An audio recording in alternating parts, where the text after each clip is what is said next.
President Trump has just signed a proclamation not only bringing back but actually expanding a travel ban. And let me tell you, the shockwaves are already making an impact. So here's what went down. On June 5th, 2025, President Donald Trump rolled out a sweeping travel ban. This action stops citizens from 12 nations from entering the United States and puts hefty restrictions on 7 others. The administration is framing this as a crucial step for national security. The countries facing a full ban on entry are Afghanistan, Burma, Chad, the Republic of the Congo, Equatorial Guinea, Eritrea, Haiti, Iran, Libya, Somalia, Sudan, and Yemen. On top of that, folks from Burundi, Cuba, Laos, Sierra Leone, Togo, Turkmenistan, and Venezuela will face partial entry restrictions. This whole thing is set to kick in at 12:01 a.m. on Monday, June 9th, and it's going to affect everyone from those looking to immigrate permanently to temporary visitors like tourists, though there are some exemptions. Very simply, we cannot have open migration from any country where we cannot safely and reliably vet and screen those who seek to enter the United States. That is why today I am signing a new executive order placing travel restrictions on countries including Yemen, Somalia, Haiti, Libya, and numerous others. The strength of the restrictions we're applying depends on the severity of the threat posed.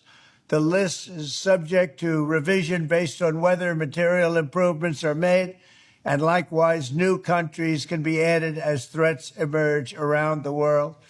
But we will not allow people to enter our country who wish to do us harm, and nothing will stop us from keeping America safe.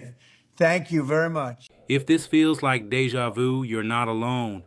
Critics were quick and loud, drawing parallels to that fiercely contested 2017 executive order, an order many called the Muslim ban because of its initial focus on several Muslim-majority countries. Many are arguing that this new, perhaps more carefully worded version still seems to disproportionately target African and Muslim-majority nations. This, of course, has reignited accusations of religious and racial discrimination. The inclusion of countries like Afghanistan has particularly stirred things up, especially among advocates for Afghan refugees and those who backed U.S. efforts in the region.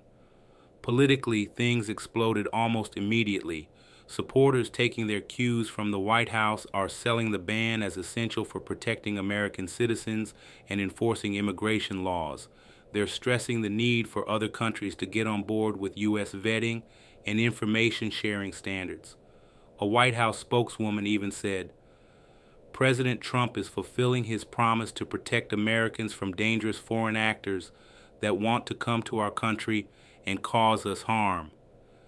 But on the flip side, opponents, including a wide range of immigration advocates and civil rights groups, are slamming the policy. They see it as just another move in a hardline immigration agenda. California's Democratic Senator Alex Padilla didn't mince words, calling it a senseless, prejudicial policy and an abuse of power. No surprise here, legal challenges are already in the works. Immigration advocates and legal minds are gearing up to argue that this policy is unconstitutional and tramples on due process rights. It seems they've been bracing for something like this, coordinating their legal game plan since Trump returned to office. The administration, though, seems to be walking with a bit more swagger this time. They're likely banking on the Supreme Court's 2018 decision in Trump versus Hawaii, which basically said the president has broad power to impose travel restrictions under Section 212F of the Immigration and Nationality Act. So what reasons is the Trump administration giving? They're pointing to what they call deficient screening and vetting protocols in the targeted countries. They're also worried about risks of visitors overstaying U.S. visas, some nations historically not taking back their own citizens who are deported from the U.S., and of course those overarching national security and counterterrorism concerns. The White House stated the countries on the new list just didn't have adequate screening and vetting capabilities. Apparently, the order itself grew out of a January 20th executive order that called for a report on hostile attitudes toward the U.S. among foreign nationals. Let's get into the nitty-gritty. The full ban hits citizens of Afghanistan, Myanmar, Chad, the Republic of the Congo, Equatorial Guinea, Eritrea, Haiti, Iran, Libya, Somalia, Sudan, and Yemen. Generally, this means no new non-immigrant or immigrant visas will be issued to citizens of these countries, with very few exceptions. Then there are partial restrictions. These might affect certain visa types or mean extra screening for people from Burundi, Cuba, Laos, Sierra Leone, Togo, Turkmenistan, and Venezuela. Now, if you remember the chaos at airports back in 2017 when the first ban dropped, initially affecting lawful permanent residents and even existing visa holders, this new version seems more deliberately put together. This new ban clearly exempts lawful permanent residents, green card holders, most people who already have visas, dual citizens entering with a passport from a country not on the restricted list, and some other specific groups, like Afghan special immigrant visa recipients. Some observers think this more methodical approach is an attempt to make the ban more resistant to legal challenges and to sidestep the kind of widespread confusion we saw last time. There's no doubt about it.